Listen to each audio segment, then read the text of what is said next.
Oh mein Gott, heute ist es draußen irgendwie total laut. Ich hoffe, ich kann einigermaßen irgendwie aufnehmen. Aber egal. Hallo erstmal zu meinem neuen Video. Ja, ein etwas anderes Video. Mal wieder zur Abwechslung. Oh Mann, ich weiß ehrlich gesagt gar nicht, wo ich anfangen soll. Na, fangen wir mal so an. Also, letztes Jahr war es ja so, im Winter, dass Shiodi endlich in die Kita gegangen ist, was ein totaler Life-Changer war und super genial. Okay, daraufhin hatte ich natürlich wesentlich mehr Zeit und ich habe mich in der Zeit ziemlich stark bemüht, irgendwie einen Job zu kriegen, was wirklich wahnsinnig, wahnsinnig schwer war, denn sobald ich auch nur irgendwie annähernd erwähnt habe, dass ich Mutter bin, kam entweder sofort eine Absage oder sie haben sich überhaupt nicht mehr gemeldet. Ich habe mich tatsächlich für die verschiedensten Stellen irgendwie beworben. Tatsächlich auch bei einer Firma, bei der ich vor Jahren mal einen Arbeitsvertrag bekommen habe, die mich dann aber nie haben arbeiten lassen. Es war eine Game-Firma. Der eine oder andere mag sie vielleicht kennen. Vor allem meine japanischen Skills waren damals wesentlich schlechter als heutzutage, aber sie haben mir damals einfach einen Vertrag gegeben, einfach dadurch, dass ich halt so ein bisschen QA-Erfahrung hatte im Vorfeld. Aber es war halt diesmal nicht genug. Und teilweise habe ich auch so ein bisschen probiert, mich voll auf YouTube zu konzentrieren und da meinen Kanal größer zu machen. Ich hatte, glaube ich, irgendwie im November, Dezember letzten Jahres pro Monat 8 oder 9 Videos hochgeladen. Also das lief, ich habe echt mich so reingekniet. Habe nebenbei halt auch andere YouTuber angeschrieben, andere deutsche YouTuber, habe noch Collaborations gefragt, habe keine Antwort erhalten, was ich sehr schade finde.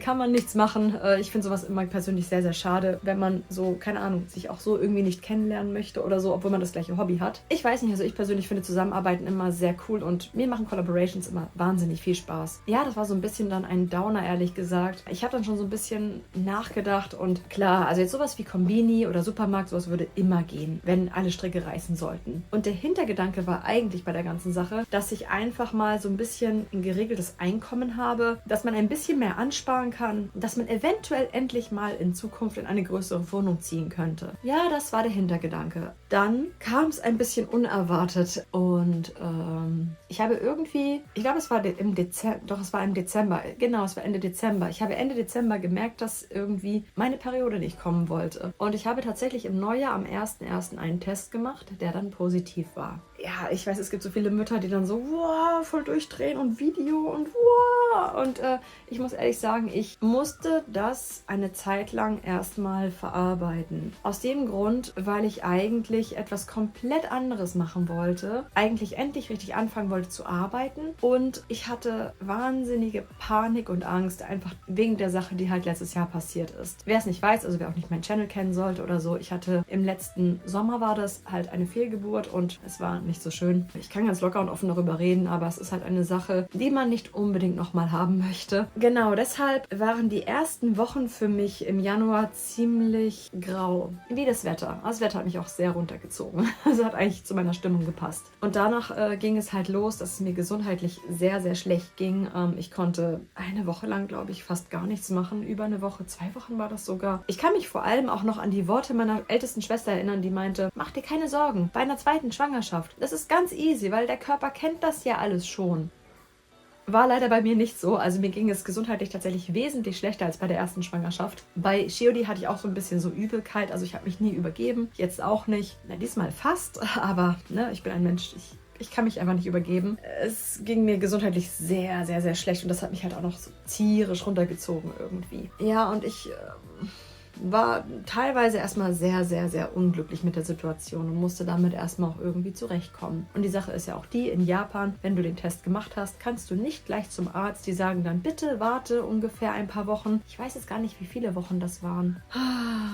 Man muss, glaube ich, waren das 6 Wochen, die man warten muss? Auf jeden Fall kann man nicht direkt zum Arzt, weil es könnte ja halt, ja, aus gegebenem Grund immer noch irgendwas passieren und schief gehen und dann ist man halt so umsonst zum Arzt gegangen. Deswegen habe ich dann hier und da ein paar Termine wahrgenommen, aber halt immer noch sehr mit Vorsicht. Ich war immer noch sehr unsicher und hatte halt Angst, dass halt wieder irgendwie sowas passieren könnte wie letztes Jahr. Das war vor allem im Gesamten vom Timing her so, ich sag mal, ungünstig, weil ich weiß nicht warum. Shiodi ist eigentlich so ein Engel, aber am Anfang des Jahres hatte sie so eine starke Trotzphase wieder. Also es war unmöglich, irgendwas mit ihr zu machen. Und vor allem das, was halt sehr schade war, mein Mann hatte so viele freie Tage. Wir hatten so viele freie Tage, wo wir eigentlich was hätten machen können. Aber es ging mir halt gesundheitlich nicht so pralle. Shiodi die war total, ja, irgendwie total in ihrer Trotzphase gefangen und es war einfach nur, ja, es war keine schöne Zeit. Deswegen kam auf diesem Channel auch erstmal keine Videos. Ich hatte keinerlei Motivation, irgendwas zu machen. Ich hatte schon so ein bisschen über ein Projekt gesprochen, anderweitig, und ich wollte mich dann eher so darauf fokussieren, dass ich mir dann halt dachte, okay, dieses Projekt möchte ich unbedingt machen, und ich hatte so eine Angst, ich könnte das aus gesundheitlichen Gründen nicht, hat aber Gott sei Dank geklappt. Ich habe jetzt auch noch ein paar andere, ich sag mal Influencer-Sachen, die ich noch machen werde, ehe es dann halt, ja, im August halt soweit ist. Und das war ja auch so geil.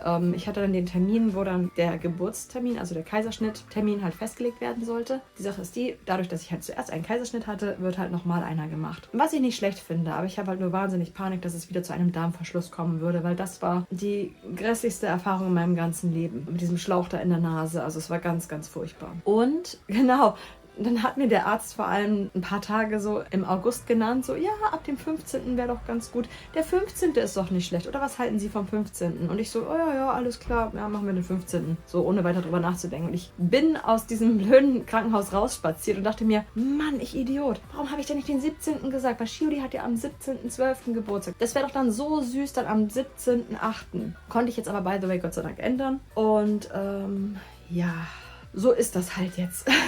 Ich weiß auch schon das Geschlecht, denn ich war in der 13. Woche bei der FMC-Klinik. Und da war ich damals mit Shiori auch schon. Ja, es ist wahnsinnig teuer, aber einfach dadurch, dass ich jetzt auch nicht mehr so mega jung bin und es zu einer Risikoschwangerschaft kommen könnte, wollte ich einfach mal alles abchecken. Und mein Mann ist da auch immer sehr unterstützend und sehr hinterher, dass das gemacht wird. Einfach so, ja, aus Sicherheit. Und da habe ich tatsächlich ein bisschen was gefilmt. Puh, einen wunderschönen, sehr windigen Morgen aus Tokio. Ich bin gerade auf dem Weg zur FMC-Klinik. Mal wieder, das zweite Mal jetzt in meinem Leben. Die FMC-Klinik ist eine Klinik, die sich dafür spezialisiert, dass, wenn man schwanger ist und auf Nummer sicher gehen will, dass sie da ein paar bestimmte extra Untersuchungen machen. Zum Beispiel, wenn man Angst hat, dass das Kind, also der Embryo halt, ne, wenn es da irgendwelche Anzeichen an Trisomien oder so geben könnte, das finden die relativ schnell raus. Und, also es war letztes Mal auch schon der Fall, die haben sogar schon das Geschlecht herausfinden können. Das ist halt immer so eine Sache, also man kann diese Untersuchung dort in der 10. bis 13. Schwangerschaftswoche durchnehmen. Früher und später geht nicht. Und dieses ganze Prozedere kostet halt, ich glaube, das sind 80.000 Yen. Ich glaube 750 Euro, 700 Euro so umgerechnet. Ich weiß gerade nicht, wie der Kurs gerade ist, ob der Yen immer noch so schwach ist. So, ich muss mal kurz die Hand wechseln. Genau, also ich habe das letztes Mal mit Shiori gemacht. Ich wollte es dieses Mal auch auf jeden Fall machen lassen. Auch einfach sicherheitshalber, auch wegen der Fehlgeburt das letzte Mal. Und genau. Jetzt muss ich nur gucken, wie ich lang muss. Ich glaube, ich bin den Weg damals so gelaufen. Finde ich schon irgendwie. Ich bin ein bisschen früher dran gewesen. Ich war eben ganz einfach nochmal beim Starbucks frühstücken. Eigentlich wollte ich einen Cheeseburger, aber dafür war ich 20 Minuten zu früh. Deswegen gibt es den dann wohl zum Mittagessen. Ich habe gar nicht mehr so im Kopf, wie lange die Untersuchung überhaupt geht. Ich weiß nur, dass die Blut abnehmen. Die machen einen Ultraschall und man kriegt sogar das Video von dem Ultraschall auf einen USB-Stick. Das ist sehr cool. Ich habe keine Lust auf Blut abnehmen. Ich habe immer so Angst. Ich mag keine Spritzen. Ich glaube, aber da vorne müsste es schon sein. Es ist immer ein bisschen besser, früher da zu sein. Ich bin generell immer etwas früher da, weil du in der Regel halt immer erstmal so viele Dokumente ausfüllen musst mit allen möglichen Sachen. Meine Hände sind heute etwas schwach. Ich habe eigentlich meinen Stabilizer mit, aber irgendwie bin ich gerade so faul, den rauszuholen. Ich habe meine Mobile Battery vergessen. Ich bin so blöd, ey. Ich vergesse nie meine Mobile Battery. Wie kann das passieren?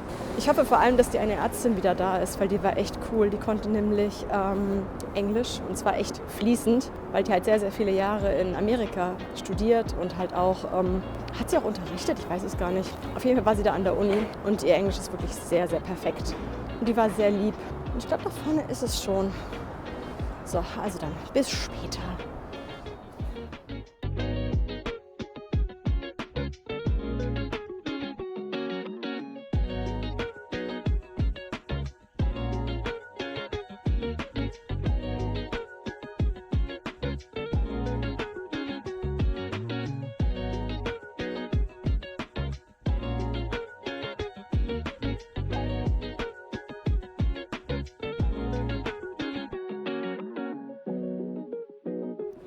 So, ich bin jetzt fertig mit der Untersuchung. Ich war jetzt, ich glaube, so um die 2 Stunden dort. Ich weiß auch schon, was es wird. Es ist so lustig, ich hatte voll im Gefühl, was es wird und mein Gefühl enttäuscht mich nicht. Ich habe es auch direkt meinem Mann geschrieben. Also es gab tatsächlich vor allem diesmal 2 Arten von Untersuchungen, die ich machen konnte. Eine wäre nur eine Blutuntersuchung gewesen, aber ich wollte das gleiche machen wie letztes Mal halt mit Ultrasound. Ja, wie heißt es, glaube ich, auf Deutsch? Ich kann kein Deutsch mehr. Und es war die gleiche Ärztin wie das letzte Mal und sie hat mich direkt wiedererkannt. Es war so süß und sie so, oh, dein Japanisch ist so gut geworden. Es war so niedlich. Und ja, ich habe halt den gleichen Test machen lassen wie das letzte Mal. Habe sehr lange gewartet, habe erstmal ganz viele Papiere ausfüllen müssen. Dann wurde halt der Ultrasound gemacht. Sehr, sehr lang, sehr intensiv. Da wurde alles gecheckt. Und dann der Bluttest. Und genau, also das war es eigentlich.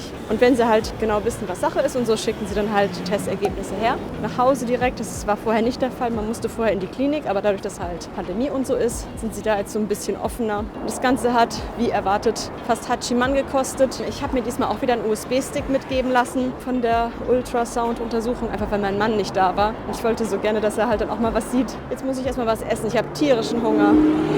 Aber ich bin froh, das gemacht zu haben, weil ich finde es halt schon echt wichtig. Und es ist halt, ab einem gewissen Alter ist es schon besser. Ja, so werden wir dann halt jetzt zu 4 sein, ne? So schnell kann es gehen. Also ich finde es für Shiori wahnsinnig toll, ein Geschwisterchen zu haben. Ich finde das ganz, ganz, ganz toll für sie, weil sie halt einfach auch so aufgetaut ist in der Kita und so herzlich geworden ist und so gerne mit anderen Kindern spielt. Und ich kann sie mir sehr, sehr gut als große Schwester vorstellen. Was mich nur so ein bisschen besorgt, momentan reicht uns die Wohnung auf jeden Fall, weil ganz ehrlich, im ersten Jahr ein Baby, das ist einfach nur entweder auf dem Arm, krabbelt noch nicht so viel rum und da reicht der Platz erstmal. Das ist vollkommen okay. Aber ich hätte halt schon gerne irgendwie in Zukunft etwas Größeres. Zumindest ein Zimmer, was sie sich teilen können. Also klar, für jedes Kind ein einzelnes Zimmer wäre natürlich absolut perfekt. Aber es ist halt teuer oder wir müssen halt wahnsinnig weit rausziehen. Das ist halt dann auch wieder so, so ein Problem. Und die Sache war eine Sache, die mich wirklich sehr gefuchst hat. Seine Eltern wohnen in einem größeren Haus, was aus 3 Parteien besteht. Unten wohnen sie zusammen mit seiner Schwester, oben wohnt die Tante und rechts in einem sehr großen Teil wohnt der Onkel. Früher hatte auch die Großmutter von meinem Mann gewohnt. Er hat mir sogar erzählt, zu Showa-Zeiten haben da 10 Leute drin gewohnt. Also ja, es waren andere Zeiten. Aber sagen wir mal so, die Wohnung, waren das 90 Quadratmeter?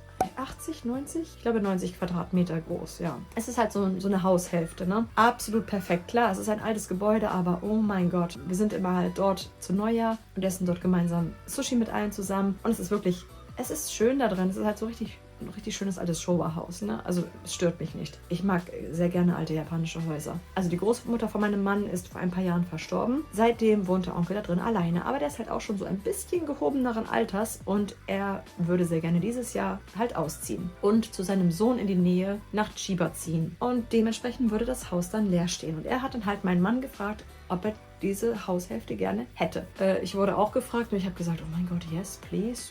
Voll gut und vor allem auch, wir wären so nah an seinen Eltern dran, wenn mal irgendwas mit den Kindern ist. Awesome. So, das Problem ist nur folgendes. In Japan ist es nämlich so, wir kennen ja alle die Naturkatastrophen, ne? Ab einem gewissen Zeitraum muss ein Gebäude inspiziert werden von einem professionellen Angestellten, ob es noch bewohnbar ist. Und das Problem bei diesem Haus ist, es hat halt schon 60 Jahre auf dem Buckel, was in Japan wirklich sehr, sehr alt ist.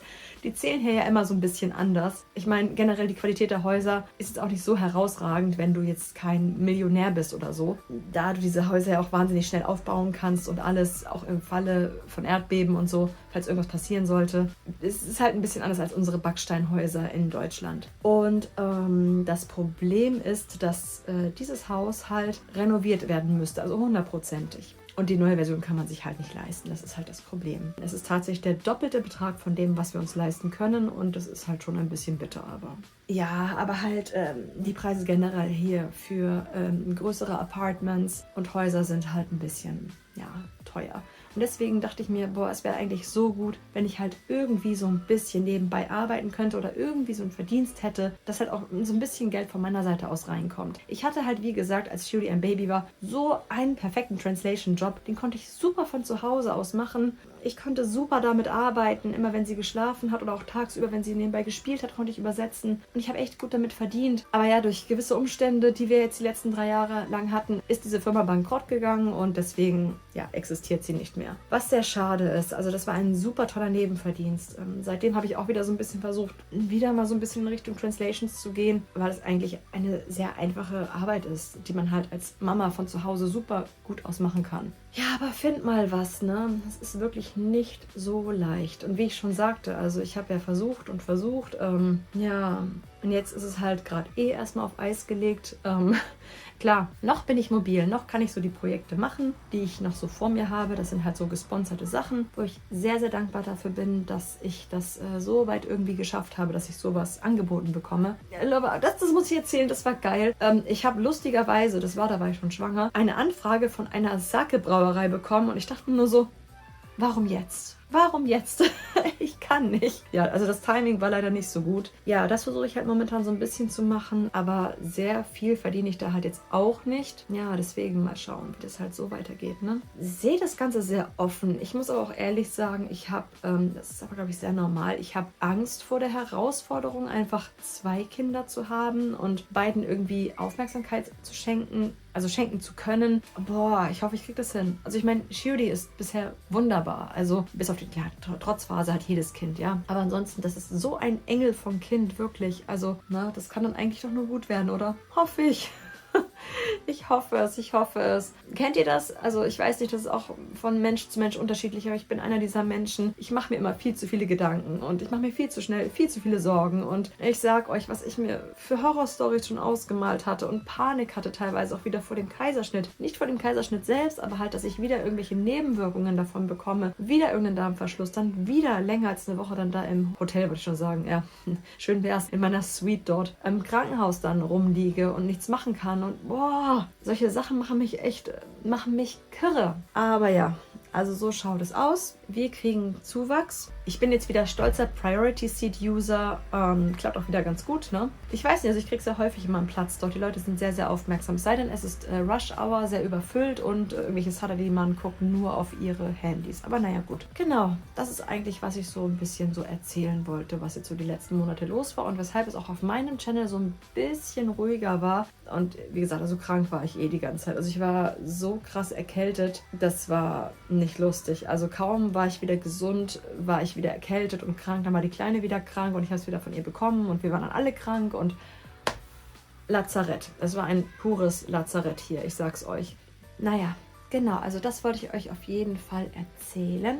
Falls ihr irgendwelche Fragen haben solltet, schreibt sie sehr, sehr gerne in die Kommentare. Oder wenn ihr selbst mal vielleicht in der gleichen Situation wart, dass ihr, ich würde jetzt nicht sagen unglücklich schwanger, aber dass ihr halt wirklich erstmal so eine nicht so einfache Zeit hattet. Ich mag mir auch immer sehr gerne eure Geschichten durchlesen, wie es euch ergangen ist. Und ich finde immer, man kann sich auch gegenseitig immer so ein bisschen supporten und so. Und das ist ganz wichtig, vor allem bei solchen Sachen, weil man sich doch sehr schnell sehr alleine fühlt, weil man eigentlich immer nur online diese ganzen Happy, Happy, Joy, Joy Posts sieht und wow, Party und alle sind eigentlich immer nur total euphorisch und man selbst sitzt dann so dran, damn, ich sollte eigentlich auch euphorisch sein, aber ich mache mir so viele Sorgen.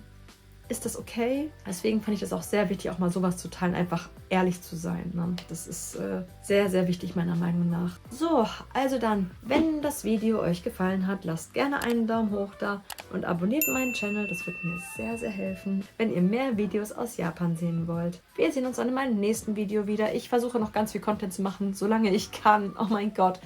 Es kommt dann bestimmt wieder so ein bisschen eine ruhigere Phase dann nach August, aber vielleicht schaffe ich es ja so ein bisschen so Content anzubauen, dass ich das dann so nach und nach dann so bearbeiten kann. Ich gebe mir Mühe. Gott sei Dank geht es ja jetzt gesundheitlich ein bisschen besser. Also dann, bis zum nächsten Video. Ciao!